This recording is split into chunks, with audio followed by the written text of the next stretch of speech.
الحمدللہ رب العالمین، الصلاۃ والسلام علی سید الانبیاء والمرسلین،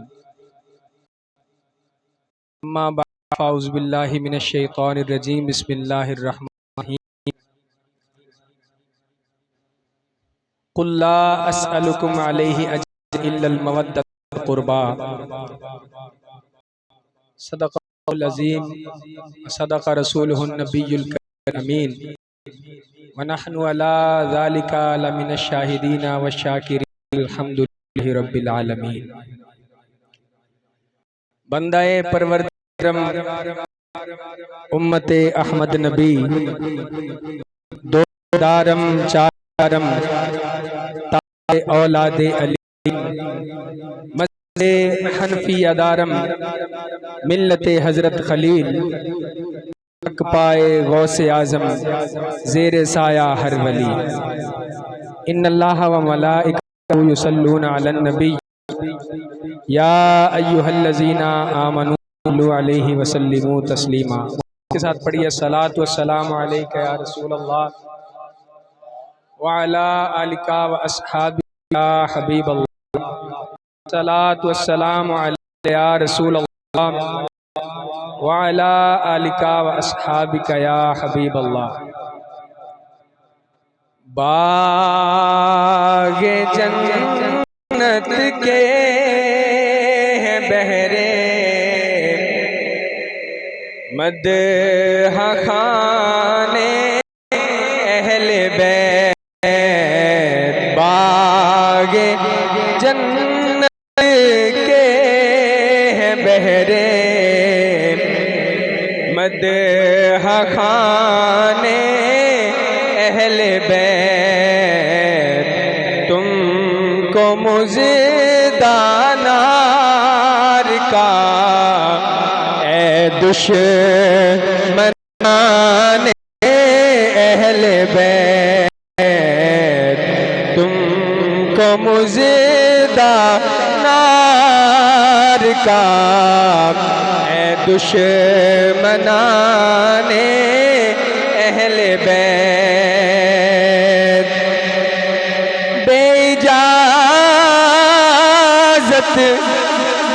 ان کے گھر جبریل بھی آتے نہیں، کہیے سبحان اللہ۔ بے اجازت ان کے گھر جبریل بھی آتے نہیں، قدر والے جانتے ہیں قدر و شان اہل بیت، قدر والے جانتے ہیں قدر و شان اہل بیت۔ سر شہیدان محبت کے ہیں نیزوں پر بلند، سبحان اللہ۔ سر شہیدان محبت کے ہیں نیزوں پر بلند، اور اونچی کی خدا نے عز و شان اہل بیت، اور اونچی کی خدا نے عز و شان اہل بیت۔ بے ادب گستاخ فرقوں کو بتا دو اے حسین۔ الحمدللہ ہمارا عقیدہ وہ عقیدہ ہے کہ کہ جو حضور علیہ السلام کے صحابہ کو بھی مانتا ہے اور حضور کی آل کا بھی غلام ہے۔ جب صحابہ کا وقت آتا ہے تو ہم حضور کے صحابہ کا بھی ذکر کرتے ہیں، اور جب اہل بیت اطہار کا موقع آتا ہے ہم اہل بیت اطہار کا بھی ذکر کرتے ہیں۔ تو مولانا حسن رضا خان رحمۃ اللہ تعالی علیہ فرماتے ہیں، بے ادب گستاخ فرقوں کو بتا دو اے حسن، یوں بیان کرتے ہیں سنی داستان اہل بیت، یوں بیان کرتے ہیں سنی داستان اہل بیت، تم کو مزدہ نار کا اے دشمنان اہل بیت۔ اللہ تبارک و تعالیٰ کی حمد و ثنا اور اس کے پیارے حبیب نبی اکرم نور مجسم احمد مجتبیٰ جناب محمد مصطفیٰ صلی اللہ تعالیٰ علیہ وسلم کی بارگاہ میں درودوں کا ہدیہ پیش کرنے کے بعد نہایت ہی واجب الاحترام بزرگوں، دوستوں، ساتھیوں، اللہ تبارک و تعالیٰ کا کروڑہا احسان کہ اللہ تبارک و تعالیٰ نے ہمیں اپنے محبوب بندوں کا ذکر کرنے کی توفیق عطا فرمائی۔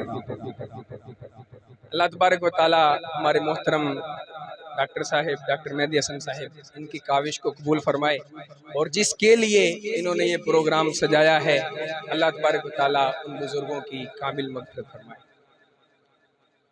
آپ خوش نصیب لوگ ہیں کہ نبی علیہ السلام کے صحابہ کی حضور کی اہل بیت اطہار کی محفل میں آ کر بیٹھے،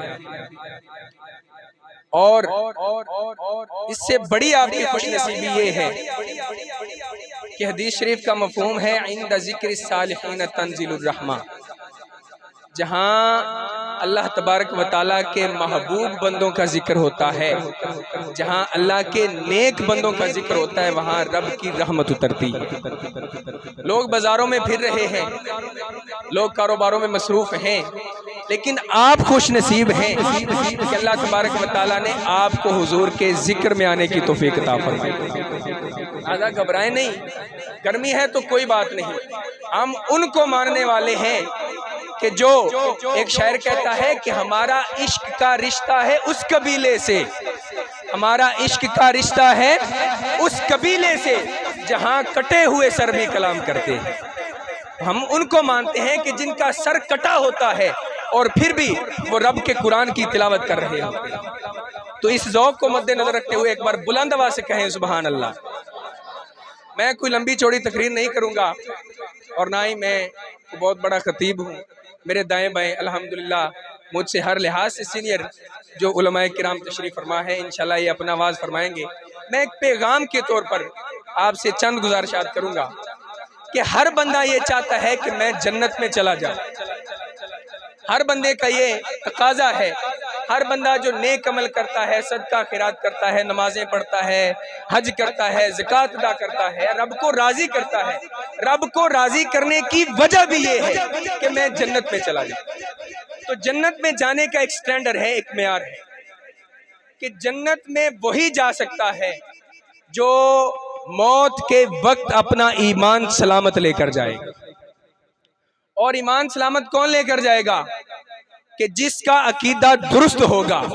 اور عقیدہ کس کا درست ہوگا؟ جو حضور کے صحابہ کو بھی مانتا ہوگا اور حضور کے اہل بیت کو بھی مانتا ہوگا۔ اگر دونوں میں سے کسی ایک کو بھی چھوڑے گا وہ سیدھا جہنم میں جائے گا۔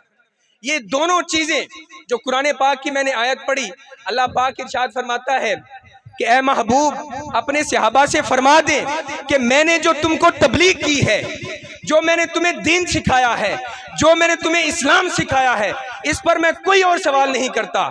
سوال صرف ایک ہے، صرف ایک ہے، جو دین کی تبلیغ کی ہے، جو اتنا بڑا کام کیا ہے، جو تمہیں ایمان کی دولت دی ہے، اس سے مطالبہ صرف ایک ہے، اور وہ مطالبہ کیا ہے؟ میرے جو قریبی رشتہ دار ہیں ان سے محبت کرنا۔ اتنا بڑا کام ہے حضور کی آل سے محبت کرنا۔ کہ جس کا مطالبہ رب تبارک و تعالیٰ نے قرآن میں ارشاد فرمایا، حضور نے اور کوئی مطالبہ نہیں کیا۔ اور جب قرآن پاک کی یہ آیت نازل ہوئی تو صحابہ کرام علیہ السلام کی بار حاضر ہوتے ہیں، حاضر ہو کے عرض کرتے ہیں یا رسول اللہ من ہؤلاء الذین وجبت علینا مودتہم، رسول اللہ یہ کون لوگ ہیں کہ جن کی محبت، جن کی مودت ہمارے ایمان کے لیے قرار دے دی گئی ہے، جن کی محبت ہم پہ فرض کر دی گئی ہے۔ میرے آقا ارشاد فرماتے ہیں ہوا علی جن، کہیے سبحان اللہ۔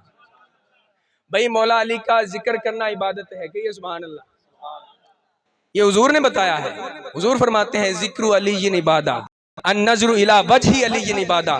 کوئی یہ نہ سمجھے کہ ہم علی علی نہیں کرتے، ہم علی علی اس طرح کرتے ہیں جس طرح علی علی کرنے کا حق ہے۔ ہم مولا علی کو اسی طرح مانتے ہیں جس طرح حضور نے بتایا ہے۔ ہم اپنی مرضی سے مولا علی کو نہیں مانتے، بلکہ اسی طرح مانتے ہیں، اسی مقام کے ذریعے مانتے ہیں جو مقام میرے آقا نے حضرت مولا علی کو عطا فرمایا۔ تو حضور سے صحابہ نے پوچھا یا رسول اللہ وہ کون لوگ ہیں کہ جن کی محبت ہم پہ فرض کر دی گئی ہے؟ میرے آقا نے ارشاد فرمایا ہوا علی و فاطمہ، وہ علی ہیں اور وہ فاطمہ ہیں، وابناہما اور ان دونوں کے بیٹے ہیں۔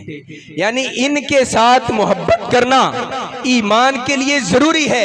اگر ان کی محبت دل میں نہ ہو، اگر ان کی محبت دل میں نہ ہو تو بندے کا ایمان کامل نہیں ہے۔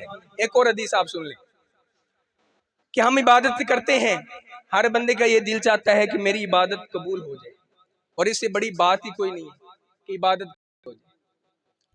حضور علیہ الصلوۃ والسلام کی حدیث کا مفہوم ہے، میرے آقا ارشاد فرماتے ہیں کہ بندہ جو ہے وہ نماز پڑھ رہا، روزے رکھے ہوئے ہو اور کعبے کے اندر موجود ہو، اتنی بڑی عبادت کر رہا ہو، روزہ بھی رکھے ہو، کعبے کے اندر بھی موجود ہو اور نماز بھی پڑھ رہا ہو، کی بارگاہ میں سجدے بھی کر رہا ہو، لیکن اگر اس کے دل کے اندر رائی کے دانے کے برابر بھی اہل بیت کا بغض ہوگا، میرے آقا ارشاد فرماتے ہیں وہ سیدھا جہنم میں جائے گا۔ تو حضور کی آل کی محبت اتنی ضروری ہے کہ اگر ہم یہ چاہتے ہیں کہ ہماری عبادتیں قبول ہو جائیں تو ہمیں حضور کی آل سے محبت کرنا ضروری ہے۔ اور یہ کیسی محبت ہے کہ جس محبت کا تقاضا قرآن میں بھی ہے اور اللہ تبارک و تعالیٰ کے محبوب کے فرمان میں بھی ہے۔ میرے آقا علیہ الصلوۃ والسلام ارشاد فرماتے ہیں ادبوا اولادکم ثلاث خصال، کہیے سبحان اللہ۔ یہ وہ لفظ ہیں کہ جو حضور نے اپنی زبان سے ارشاد فرمائے اور صحابہ نے سامنے بیٹھ کر سنے ہیں۔ اور میرے آقا اپنی مرضی سے نہیں بولتے، میرے آقا وہی بولتے ہیں وما ينطق عن الهوى ان هو الا وحی یوحى۔ میرے آقا وہی ارشاد فرماتے ہیں جو آقا کے رب کی سے ان کی طرف وحی کیا جاتا ہے، حضور وہی بولتے ہیں۔ یعنی حضور بولتے ہیں تو اپنے رب کی مرضی سے بولتے ہیں۔ تو میں وہ جملے سنا رہا ہوں، آپ کو یہ بتا رہا ہوں کہ آپ نے اپنی اولاد کی تربیت کیسے کرنی ہے۔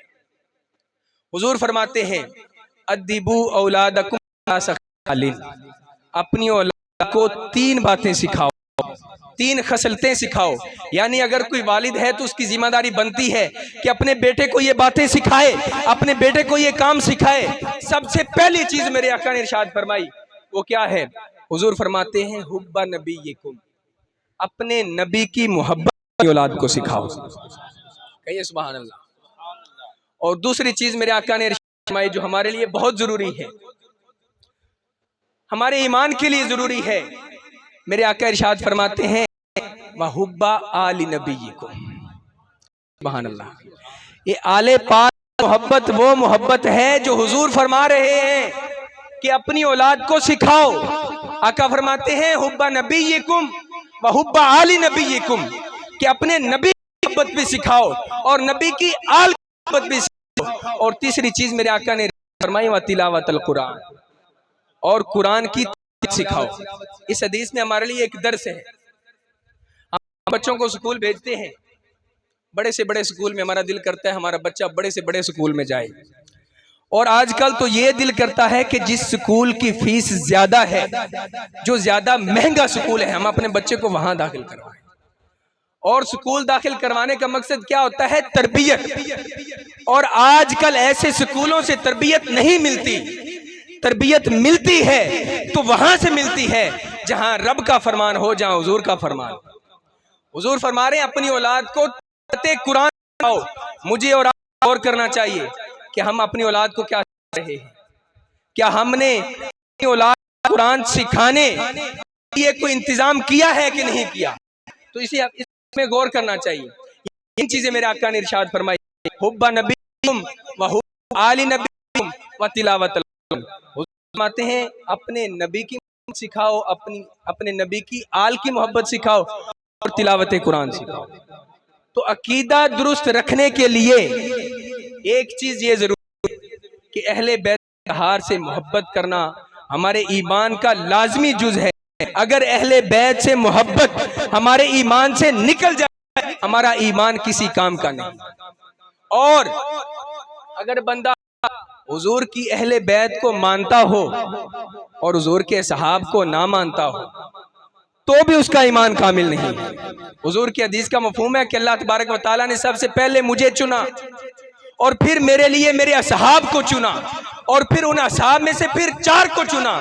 یعنی یہ صحابہ کی جماعت وہ جماعت ہے جس کو اللہ تبارک و تعالیٰ نے چنا ہے، اور جس کو اللہ اپنے محبوب کے لیے پسند کر لے تو میری اور آپ کی عقل ایک سائڈ پر رہ جاتی ہے۔ جس کو اللہ پسند کر لے ہمیں اسے ماننا چاہیے۔ اپنی عقل کو بالائے طاق رکھ کر ہمیں اپنی عقل کو شریعت کے تابع کرے حضور کے صحابہ کو بھی ماننا ہے، حضور کی اہل بیت کو بھی ماننا ہے۔ اگر حضور کے صحابہ کو نہیں مانیں گے تو بھی جنت نہیں ملے گی۔ مطلب کیا ہوا کہ جس طرح حضور نے دین بتایا ہے، اپنی مرضی سے دین پر چلنا یہ دین نہیں۔ دین وہ ہے، عقل وہ ہے جو شریعت کے تابع ہو، عقل وہ ہے جو شریعت محمدی صلی اللہ علیہ وسلم کے تابع ہو، اور شریعت محمدی ہمیں حضور کے صحابہ نے بتائی ہوئی ہے، اور حضور کے صحابہ کی ترتیب بھی ہمیں حضور نے بتائی ہوئی ہے کہ حضور کے صحابہ کو کیسے ماننا ہے اور حضور کی اہل بیت کو کیسے ماننا ہے۔ ایک چھوٹا سا واقعہ آپ کے گوش گزار کرتا ہوں کہ اہل بیت کی محبت کتنی ضروری ہے۔ ایک حکمران گزرا ہے، ایک بادشاہ گزرا ہے، امیر تیمور لنگ۔ امیر تیمور لنگ، اس نے بادشاہی کی ہے۔